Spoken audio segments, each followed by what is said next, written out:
last time? Well, my butt was a lot sick. Alhamdulillah Rabbil Alameen. Wa sallallahu wa sallam wa barak ala nabiyina Muhammadin wa ala alihi wa sahbihi ajma'een. Assalamu alaikum wa rahmatullahi wa barakatuh. Welcome, brothers and sisters, to another installment of Analyzing the Address, the program where we take a closer look at the khutbah, talk about it in a little bit additional detail, provide additional context and content that we were unable to provide due to the time constraint of the khutbah, and offer you the opportunity, if you so choose, to ask any questions and provide any feedback that you may have on the khutbah. And this week's khutbah was actually a continuation of a series that we started a couple of weeks back, where we're talking about the paths to achieving certainty. And we opened this khutbah, as we did the previous one, talking about the modern prevalence of religious uncertainty. In the previous khutbah, we talked about how that religious uncertainty traces its roots back to three main factors. And those factors are current events, scientific knowledge, and personal experiences. And we said that basically people struggle with trying to reconcile between those three, any one of those three, or one of those three, and religious doctrine. And we went on to say that this struggle of reconciling between any one of those three or one of those three and religious doctrine, this struggle is particularly challenging for Muslim youth. It is one that they particularly struggle with. And we mentioned that the path that we were going to talk about in this week's khutbah, the path towards achieving certainty, was reading and reciting the Qur'an, reading and pondering upon the meanings of the Qur'an. And it's important to mention, or one of the things that we mentioned in the khutbah, was that Allah subhanahu wa ta'ala, He revealed the Qur'an to be pondered. He revealed the Qur'an to be reflected upon. He did not reveal it to simply be read for blessings, which unfortunately is something which a lot of Muslims, they do. They just read the Qur'an for blessings. They just read the Qur'an. They don't read the Qur'an to understand what it means and to implement it in their lives, to find answers for the questions that they have on their minds about deen and dunya. No, they just read the Qur'an for blessings. Allah did not reveal the Qur'an to be read simply for blessings. He also did not reveal the Qur'an, even worse than that, to neither be read nor reflected upon, but rather He wants it to be read and to be reflected upon at the same time. As Allah subhanahu wa ta'ala said in many ayat, and one of the ayat that we quoted in the Qur'an, quoted in the khutbah, was the ayah which Allah subhanahu wa ta'ala says, أَفَلَا يَتَدَبَّرُونَ الْقُرْآنَ. And He said in the other ayah, أَفَلَا يَتَدَبَّرُونَ الْقُرْآنَ means, will they not ponder the Qur'an? The other ayah that we quoted was the ayah in which Allah subhanahu wa ta'ala says, كِتَابٌ أَنزَلْنَاهُ إِلَيْكَ مُبَارَكٌ لِيَدَّبَّرُوا آيَاتِهِ. That this is a blessed book which we revealed to you, O Muhammad, that they might reflect upon its verses. So Allah subhanahu wa ta'ala revealed the Qur'an to be reflected upon. The second point that we made in the outset of the khutbah was that Allah subhanahu wa ta'ala, He alludes in the Qur'an to the correlation between a tadabbur, reflecting and pondering the Qur'an, reflecting upon and pondering the Qur'an, the correlation between that and al-yaqeen, which is our target, which is our aim, which is our objective, achieving certainty in our religion and our religious beliefs. Allah subhanahu wa ta'ala, we mentioned the ayah, Allah subhanahu wa ta'ala says, أَفَلَمْ يَدَّبَّرُوا الْقَوْلِ. Had they not simply pondered this word from Allah subhanahu wa ta'ala, meaning the Qur'an. And the scholars of tafsir have explained what Allah means here when He says that. He means to say to the kuffar, or about the kuffar, the people who disbelieved, the people who failed to achieve iman, let alone certainty, that لَوْ أَنَّهُمْ تَدَبَّرُوا لَأَوْجَبَ لَهُمُ الْإِيمَانِ وَلَمَنَعَهُمْ مِنَ الْكُفْرِ. That if only they had reflected upon the Qur'an, it would have forced them to believe. What it contains of truths and proofs would have forced them to believe, and would have prevented them from disbelieving. And so reflecting upon the Qur'an, there's a direct correlation between it and achieving al-yaqeen. And it was at this point in the khutbah that we mentioned a very pertinent and a very poignant statement of Sheikh Muhammad Rashid Rida in his Tafsir al-Manar. And I wanted to kind of mention some of the lines of that statement that we quoted and expand on some of the contents of that statement.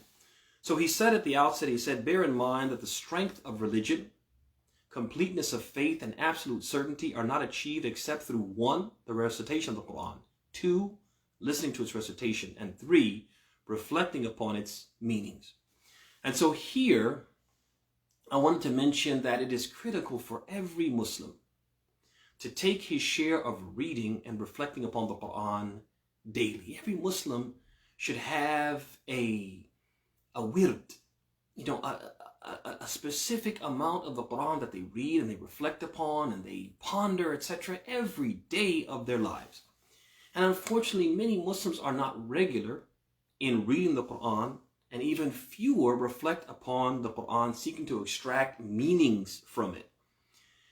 And the first thing, just reading the Qur'an every day, is something unfortunate that many Muslims just don't do. It's very common. It's not something that's like very few Muslims don't read the Qur'an. No, it's unfortunate that large swaths of the Muslim community do not read the Qur'an. And this reminds me of a story that one brother, he told me, who was a hafiz of the Qur'an, and he had a wife who was from one of the countries of East Asia. So he was visiting that country, hafiz of the Qur'an, and obviously a hafiz has to make sure that they're revising, they have a regular schedule of revision so they don't forget. So every day he would, go outside of his wife's home or his wife's family's home, and he would, do his wird. He would have his, specific part of the Qur'an that he was going to recite, and he would recite it.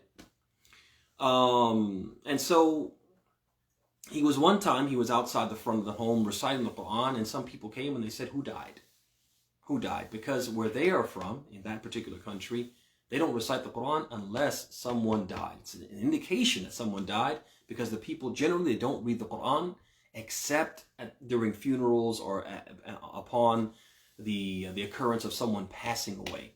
And so I mention this just to show that it's not uncommon for large swaths of the Muslim community to not read the Qur'an at all, to have no relationship with the Qur'an outside of specific events, for example, maybe in Ramadan, when there's a death in the family, etc., and so on. And then on top of that, those who do read the Qur'an, many of them don't reflect upon it. And they basically say, explicitly or implicitly, their actions speak for them. They're basically saying that, I follow such and such scholar, such and such imam, such and such learned person, and that person, he reads the Qur'an and he reflects upon its meaning and ponders it. And so I rely upon him or her to tell me what it means, so I don't need to reflect myself. And this is problematic. And many of us are doing this in whether we say it out loud or we say it through our actions. We don't read the Qur'an, but we rely on other people to read it and reflect upon it and tell us what it means. And that's problematic from a number of angles. One angle is that how can we, if we take this approach, how can we establish our own personal, special relationship with the Qur'an and have our own iman increased by the Qur'an if we take this approach? We talked about just a few moments ago how Allah subhanahu wa ta'ala says He makes this correlation between pondering the Qur'an and having our iman increased. Right? And if you want to add to that, the ayah where Allah subhanahu wa ta'ala says, إِنَّمَا الْمُؤْمِنُونَ الَّذِينَ إِذَا ذُكِرَ اللَّهُ وَجَلَتْ قُلُوبُهُم وَإِذَا تُلِيَتْ عَلَيْهِمْ آيَاتُهُ زَادَتْهُمْ إِيمَانًا. That the believers are only those who are the true believers, are those who, when the Qur'an is recited, when Allah is mentioned, their hearts quake. And when the ayat, the verse of the Qur'an are recited, it increases them what? It increases them in faith. And so how can you achieve this increase in your faith? How can you achieve that if you don't read the Qur'an yourself?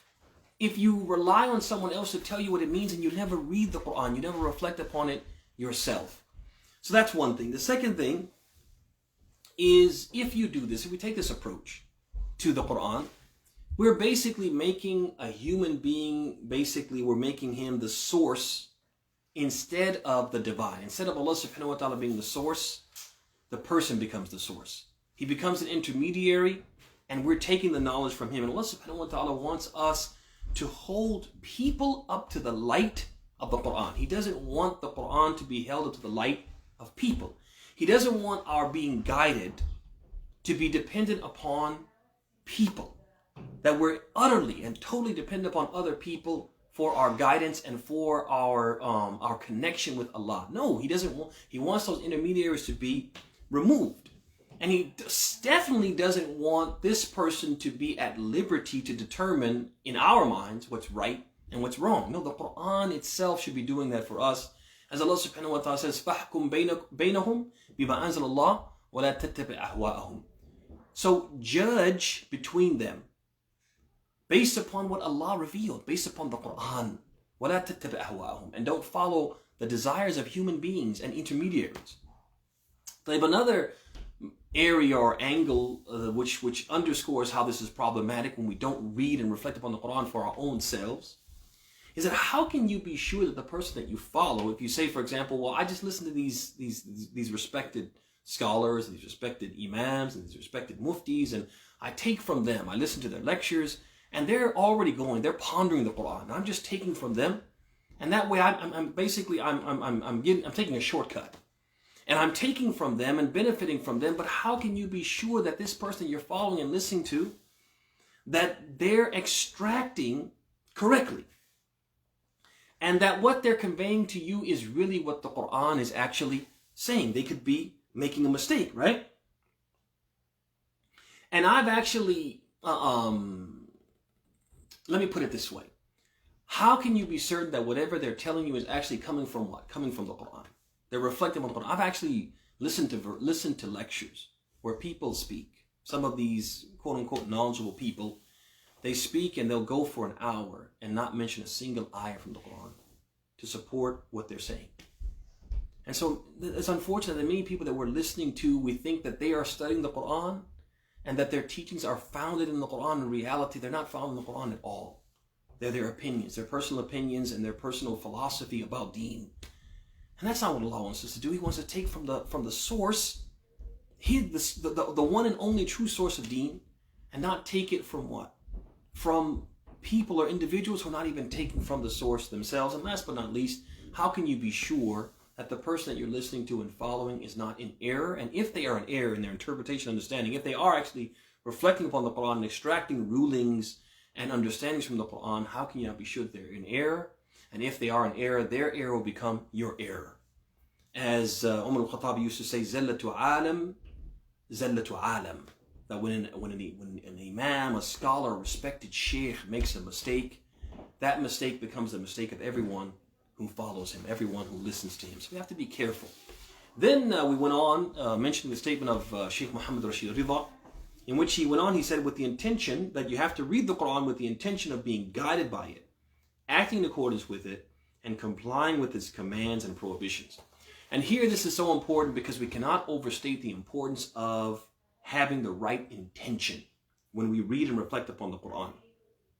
Brothers and sisters, if our intention is not pure, if we reflect upon the Qur'an, and while we're reflecting on the Qur'an, we do so with intense scrutiny and skepticism.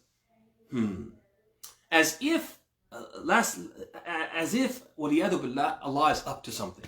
He's trying to trick us. And so we have to be very skeptical and scrutinize every word and make sure that, there's no mistakes or any faults or anything that can be any questionable in the Qur'an. If we approach the Qur'an with this, or we're approaching it seeking to find fault in it, seeking to find fault in the Qur'an, or wanting the Qur'an to support our predetermined conclusions. We've already made up our mind and we go to the Qur'an looking for evidence to support what we already believe and what we've convinced ourselves is right.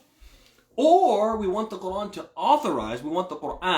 authorize beliefs and behaviors that we practice, or beliefs and behaviors that we advocate, promote, or we're okay with, no matter how perverted, etc.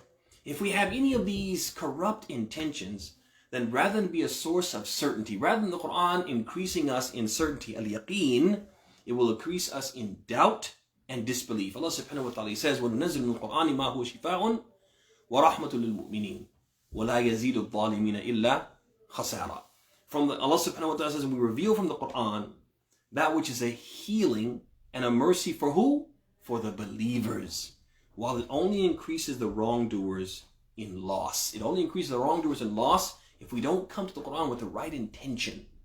Then instead of being guided by it, we'll be misguided by it. We'll be increased in what? In misguidance. So what that teaches us a couple things. One, in order to truly benefit from the Qur'an, we have to beware of two things. One, we have to beware of making it a secondary, ancillary source of religious guidance and understanding. We have to avoid going to the Qur'an as our second option, as a secondary source for guidance. So, unfortunately, what happens in the Western context is, in many cases, we look at science, we look at Western empiricism, we look at Western and Western influence intelligentsia. We look at these intellectuals, right, who are either Westerners themselves or influenced by Western thought. We look at them and we make them what we call the asl. We make them the baseline. We make them the criteria, the yardstick by which we judge truth and falsehood. So then what we end up doing is we look at the Qur'an, and if the Qur'an seems to disagree or contradict what these other sources are saying, which have become primary in our minds, then we'll reject what the Qur'an says. Or we will not openly reject it, but we'll try to find some way to reconcile the Qur'an with what they are saying. Even if it means doing something which we're going to talk about shortly, a ta'til. Basically, stripping the Qur'an of its actual meanings. The words are fine, but we don't accept the meaning of those words and the implications of those words, which we're going to come to. And Ibn Taymiyyah, he talks about how the person who really, really benefits from the Qur'an, they can't do this. They can't possibly do this, but rather they have to do the opposite. He said, rahimahullah ta'ala, fi majmu' al-fatawa, he says, talking about the person who really, really benefits from the Qur'an, he says, وَاسْتِغْنَائِهِ بِمَعَانِي الْقُرْآنِ وَحُكْمِهِ عَنْ غَيْرِهِ مِنْ كَلَامِ النَّاسِ. He says one of the qualities of the person who really benefits from the Qur'an is that he suffices himself, he feels himself sufficed by the meanings of the Qur'an and its rulings, its judgments on things. And that he has no need beyond that for the rulings and the statements and the opinions of humankind. وَإِذَا سَمِعَ شَيْئًا مِنْ كَلَامِ النَّاسِ وَعُلُومِهِمْ عَرَضَهُ عَلَى الْقُرْآنِ. And if he does hear some of the opinions and some of the statements of humankind and their knowledge, their teachings, their understandings, their opinions about things, عَرَضَهُ عَلَى الْقُرْآنِ, he will then hold that up to the light of the Qur'an. Take the statements of people and hold it up to the light of the Qur'an. فَإِنْ شَهِدَ لَهُ بِالتَّزْكِيَةِ قَبِلَهُ. So if the Qur'an endorses and embraces and agrees with what people have said, he will accept it. وَإِلَّا رَدَّهُ. And if not, if the Qur'an doesn't accept what these people are saying, then he will reject it. And this is something, unfortunately, which is the opposite is happening to many Muslims nowadays. That basically, if the Qur'an says something and Western intelligentsia says something else, Western empiricism says something else, science and scientific theory and thought says something else, they will actually reject the Qur'an, implicitly or explicitly. And so this is the opposite of what we have to do if we're going to benefit from the Qur'an. The Qur'an has to be the asl. It has to be the primary, the yardstick by which we judge truth and falsehood, what is right and what is wrong. The second thing that we have to be aware of is something we alluded to earlier, which is making a ta'til. That basically we make ta'til of the verse of the Qur'an, which basically means divorcing them from their apparent meanings and failing to believe in or act upon their clear indications. And I'll give one example of this. Allah subhanahu wa ta'ala in several places in the Qur'an, he has prohibited engaging in interest-bearing transactions. And one ayah that illustrates this is the statement of Allah subhanahu wa ta'ala in Surah Al-Baqarah, toward the end of Surah Al-Baqarah, where he says, وَأَحَلَّ اللَّهُ الْبَيْعَ وَحَرَّمَ الرِّبَا. Allah subhanahu wa ta'ala has authorized, has legalized al-bay', trade, commerce, وحرم الربا, and he has prohibited interest. And you'll have people nowadays who look at Western thought and Western philosophy, and generally and in particular Western capitalism, and they'll say that, if Muslims practice this, then they'll always be at a financial disadvantage. They'll always be poor. They'll never be able to own things, and they'll never have financial power and economic strength. And so Allah doesn't want Muslims to be poor. Allah doesn't want Muslims to be at a financial disadvantage. Allah doesn't want Muslim countries to be in a situation where they can never get ahead because they can't take an interest-bearing loan, or even Muslim individuals can't own a home. They have to keep renting and throwing their money away. They'll say things like this, which in effect is doing what? It's negating the actual implication and meaning of those verses where Allah prohibits interest. Because at the end of the day, what they're saying is, this doesn't make sense, and we're not going to practice it. Even though we read these ayat and we say they're part of the Qur'an, they have no real practical implication on our behavior. And so this is another thing we have to be aware of, because we'll never benefit from the Qur'an if we don't act in accordance with the Qur'an and allow it to have its effect on our behavior. ثم بعد ذلك Muhammad Rashid Rida, he goes on, he says, true faith increases, grows, and has the expected outcome of righteous action and avoiding sin and corruption to the extent that a person reflects upon the Qur'an, and faith decreases and becomes weak in accordance with a person's negligence in this regard. And so there's a couple of things here that we can learn. One is that the more we reflect upon the Qur'an, the more our iman will increase and reach the level of al-yaqeen. That the two, there's a direct link and correlation between reflection, tadabbur, and al-yaqeen.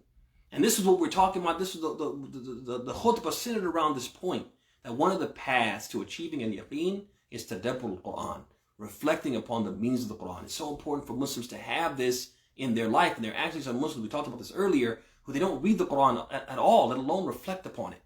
That you can talk to some Muslims, or you may have Muslim friends, and you just know from their own life and your interactions with them, they never read the Qur'an, except, like I said, in Ramadan or other special occasions. But just every day having time to set aside to spend time with Allah's book, to read it, to contemplate, to reflect upon it, and to apply it to themselves, they don't do that. And so they're missing on the opportunity to have their iman increased. The second thing is that this reflection needs to be guided. It needs to be a guided reflection, guided by a learned person. There's no contradiction between this and what we said earlier about being careful about having an intermediary between us and reflecting upon the Qur'an, to the point where we just kind of because there's a difference. What we're talking about here, having a learned person who makes sure that you don't misconstrue what Allah is saying. And if you do misconstrue it, that person will be there to correct you. There are people, for example, they read the Qur'an, and it's human nature to read something in light of your experiences.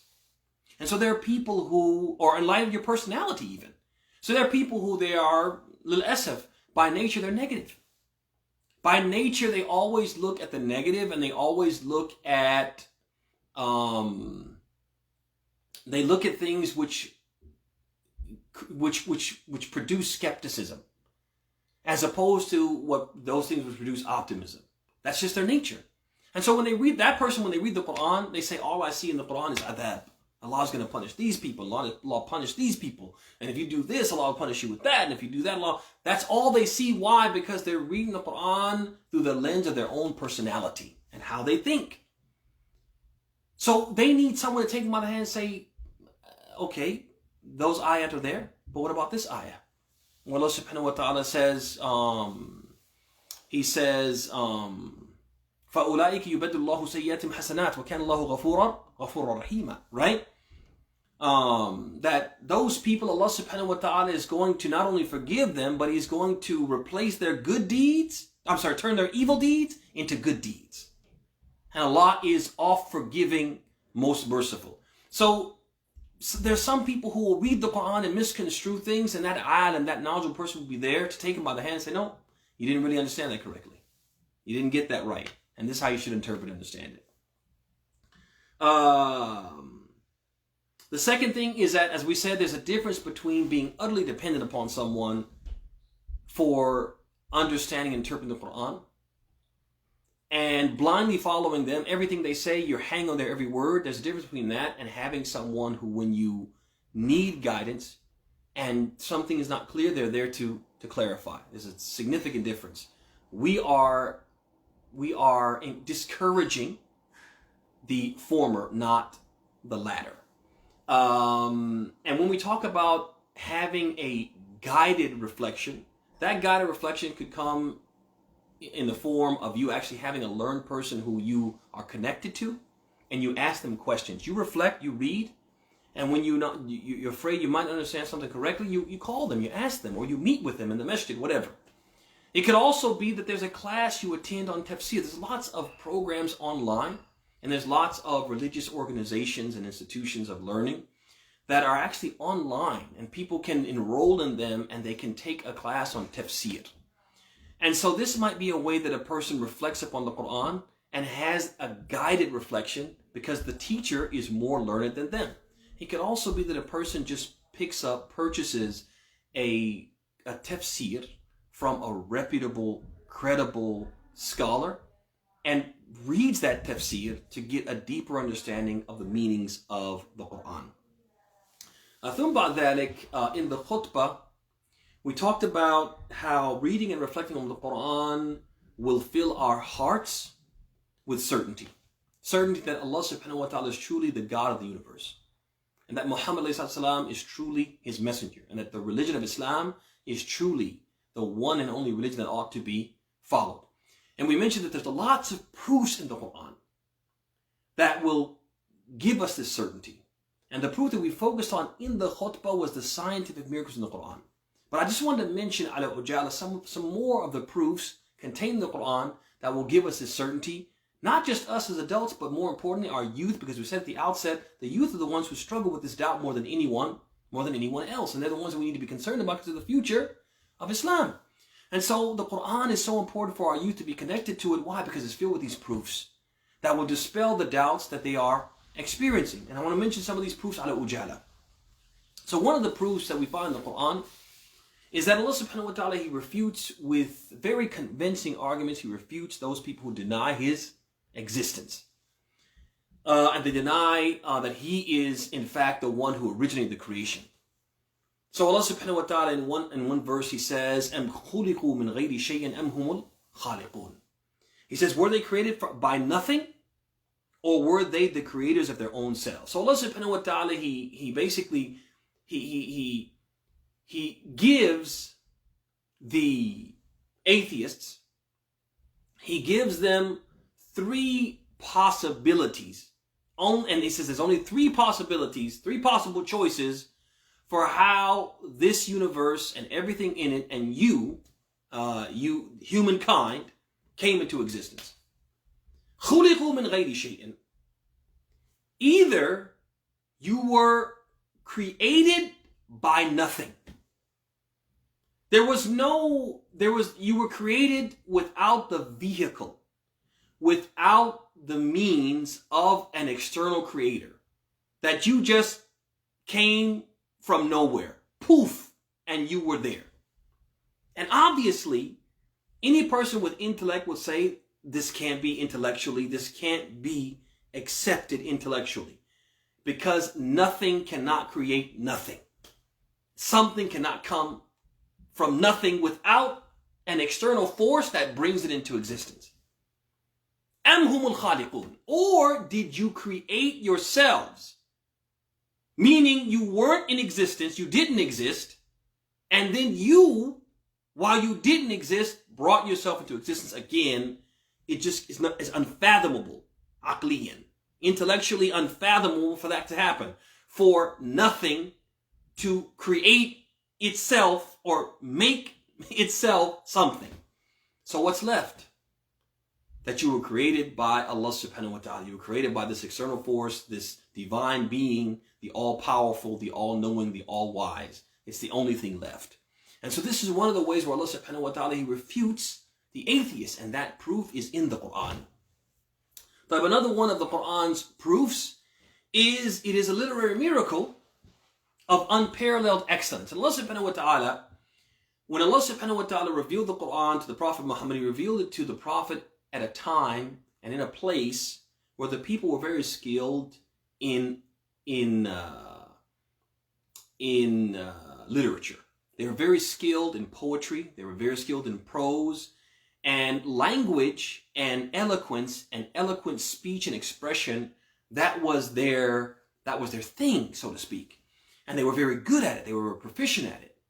And they respected and lauded the people who could express themselves eloquently, beautifully in poetry and prose. And Allah subhanahu wa ta'ala is his sunnah that whenever he sends a messenger to people, he sends them with a miracle which mimics the thing which they are specialists in and which they revere and venerate. So he sent the Prophet ﷺ with this literary miracle, the Qur'an. And not only that, but he challenged these specialists and experts in literature to produce a Qur'an like this Qur'an. That was the first challenge. You want to say this Qur'an is not from Allah? Anybody can do this? You want to say that Muhammad did this? Then you should be able to do something because you are experts, literary experts, professionals. You should be able to do something like this. So Allah subhanahu wa ta'ala says, he says, قُلْ لَإِنِ اجْتَمَعَتِ الْإِنسُ وَالْجِنُّ عَلَىٰ أَنْ يَأْتُوا بِمِثْلِ هَذَا الْقُرْآنِ مثل هذا القرآن لا يأتون بمثله ولو كان بعضهم لبعض ظهيرا. He says, say, O Muhammad, if the mankind altogether and jinnkind altogether got together and they tried to bring a Qur'an like this Qur'an, they wouldn't be able to bring anything like it, even if all of them helped and assisted each other. It was this project, this cohort project where we're all going to work together and produce a Qur'an like this. They wouldn't be able to produce it. Challenge. Allah subhanahu wa ta'ala laid down his gauntlet, and sure enough, they didn't respond. So then they kept telling, oh, this is just something that he invented. The Prophet invented it. So then Allah subhanahu wa ta'ala gave him another challenge. He said, if it's invented, then bring 10 surahs, 10 chapters, just 10 chapters, not a whole book, just 10 chapters invented like this. They couldn't do it. Then Allah subhanahu wa ta'ala reduced it to what? To one chapter. As he said in Surah Al-Baqarah, he says, وَإِن كُنْتُمْ فِي رَيْبٍ مِمَّا نَزَّلْنَا عَلَى عَبْدِنَا فَأْتُوا بِسُورَةٍ مِّن مِثْلِهِ. He says, if you have doubts about what we revealed to our servant, then come with just one chapter like it. This challenge was issued during the time of the Prophet ﷺ. It remains to this day, and no one has responded to this challenge, which is an indication, again, another proof from the Qur'an that Allah is true, Muhammad is truly his messenger, and Islam is the true deen it is the only true religion.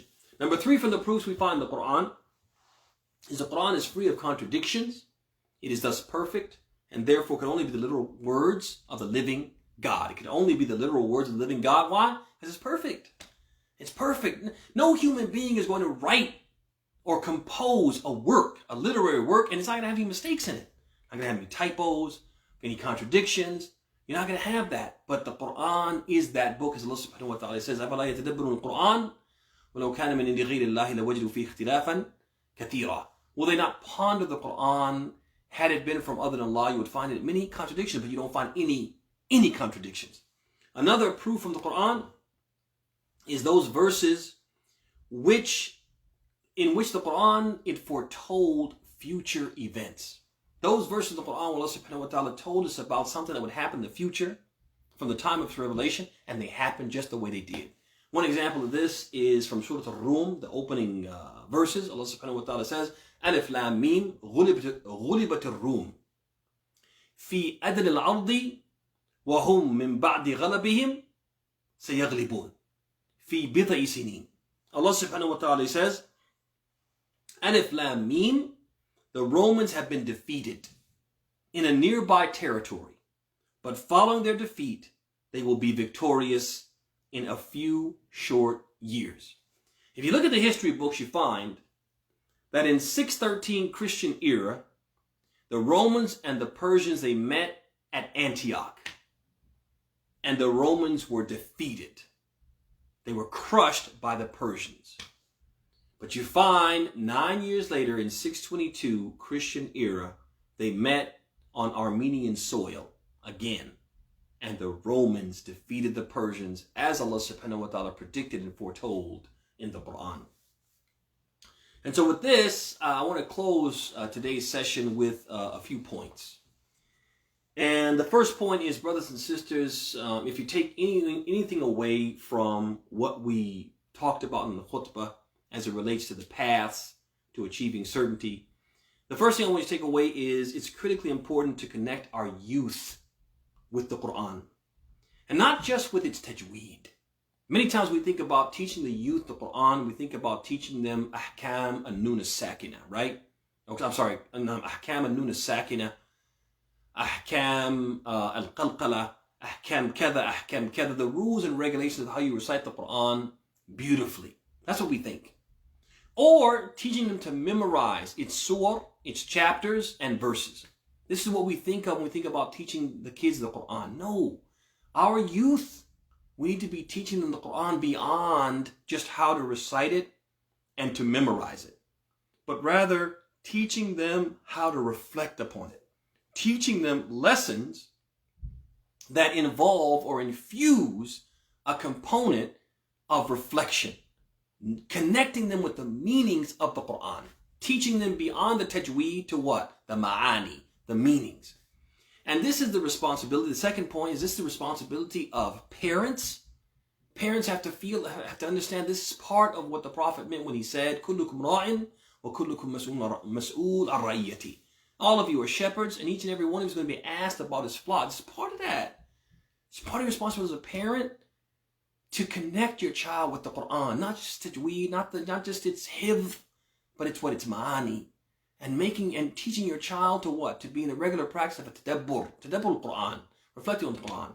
It's also the responsibility of people like me, community leaders and imams, and also the responsibility of mentors, youth mentors in the community, those people who head up, for example, the principles of Islamic schools and principles of weekend Islamic schools and Islamic after-school programs.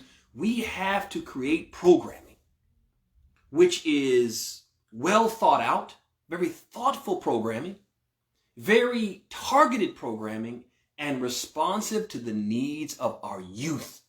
Our youth, particularly here in this environment, this non-Muslim environment, we have to stop having this ostrich in the sand attitude towards our kids. We know the environment. We are living in an X-rated, R-rated at the very least, and to be honest with you, it's more like an X-rated environment.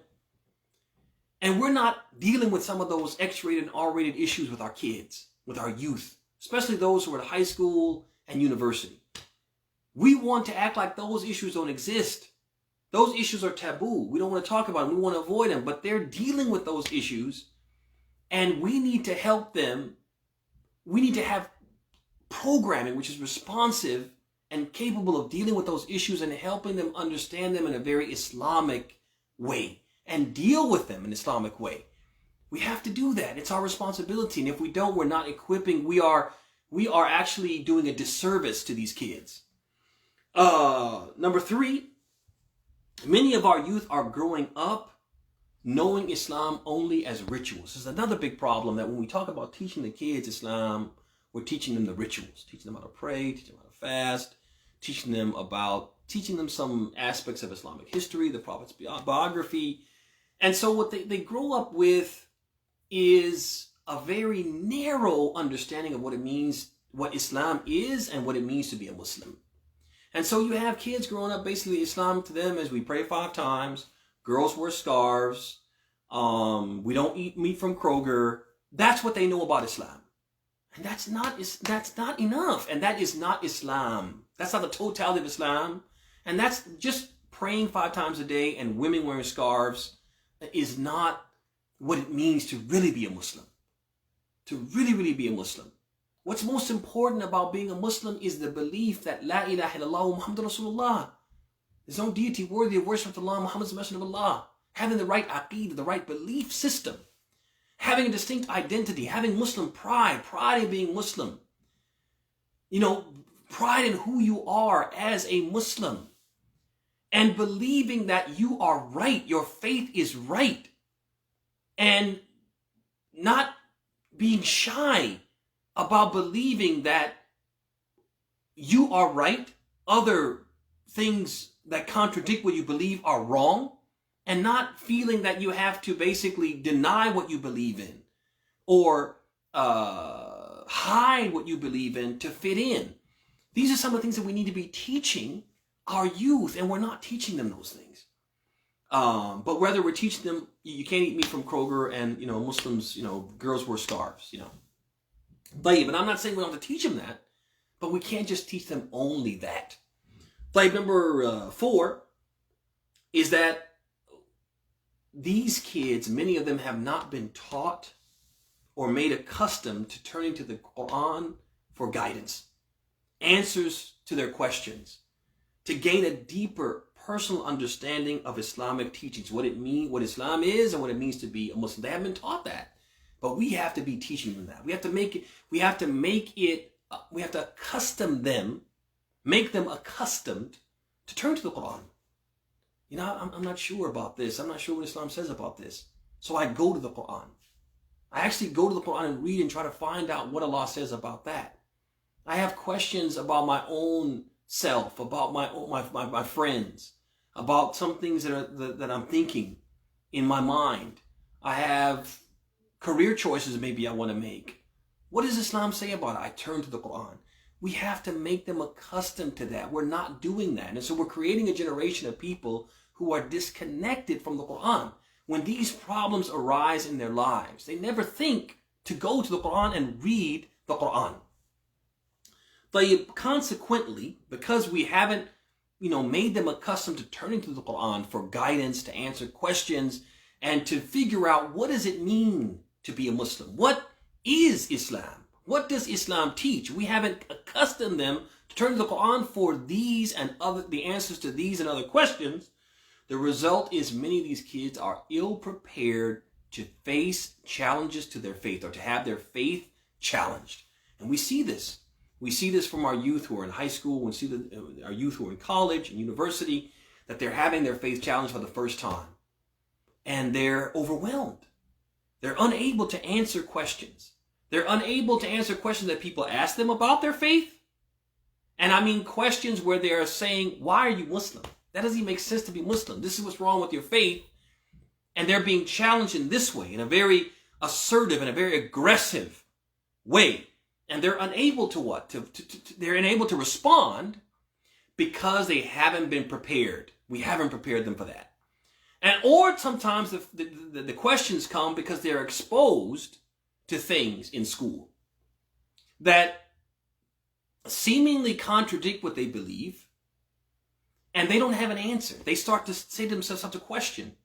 Do we believe in human evolution? Do we believe that we basically evolved from apes? They're being exposed to this in science class. And they're starting to question, and because we haven't taught them, we haven't prepared them, they don't know. Their faith is now being challenged. This is something which is a foregone conclusion. It's taken for granted in science nowadays. In Western science, if you were to say that you don't believe in human evolution, they would laugh. They would laugh at you. They would laugh at you. This is how much it is taken for granted in Western intellectual circles, amongst Western intelligentsia, in Western science, etc. And so these kids, they're saying, well, I don't think we believe in that.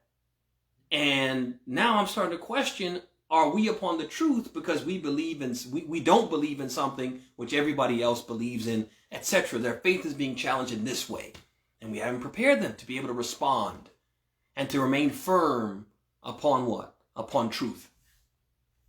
And also consequently, many of these kids have developed a totally inaccurate idea, totally inaccurate understandings about Islam and what it means to be a Muslim.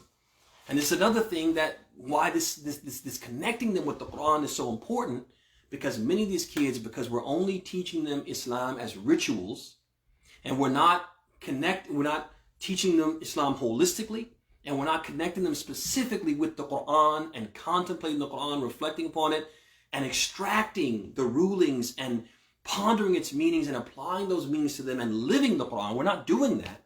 Many of them have developed very inaccurate, erroneous ideas about Islam and about what it means to be a Muslim. And I can give many examples, but I won't, because we've already spoken probably more than we should have. But I'll give one example. I remember attending a meeting, sitting with some students, members of a Muslim Student Association on a particular college campus. And they were having a town hall meeting where they were kind of like airing their grievances and what they didn't like about how the organization was being run and how the activities were being run, etc.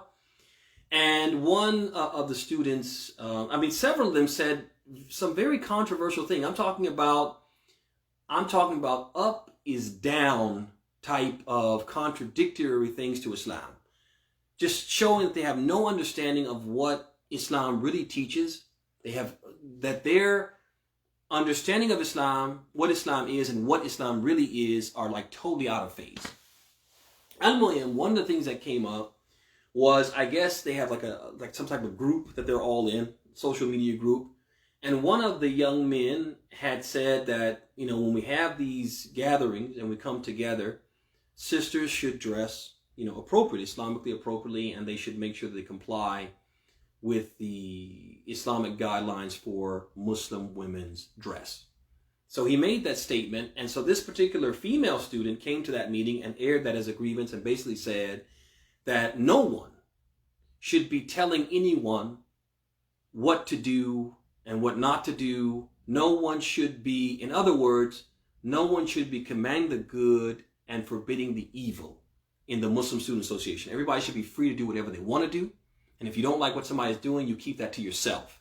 And if anyone does command the good and forbid the evil, they should be canceled, she said. They should be kicked out of the group. No one should speak to them. They shouldn't be welcome to our gatherings, etc. Brothers and sisters, this is 180 degrees out of phase from what Islam teaches. Allah subhanahu wa ta'ala in the Qur'an that we're supposed to contemplate and believe in, and it's supposed to shape how we live and how we exist and how we behave and how we understand Islam and how we practice it. Allah subhanahu wa ta'ala says, وَلْتَكُمْ مِنْكُمْ أُمَّةٌ يَدْعُونَ الْخَيْرَ وَيَأْمُرُونَ بِالْمَعْرُوفِ وَيَنْهَوْنَ الْمُنْكَرَ وَأُولَٰئِكَ هُمُ الْمُفْلِحُونَ. He says, let there arise out of you a group of people, an ummah, a community of people, يَدْعُونَ الْخَيْرَ, who invite to all that is good. They command what is right, they forbid what is wrong, and those are the successful ones.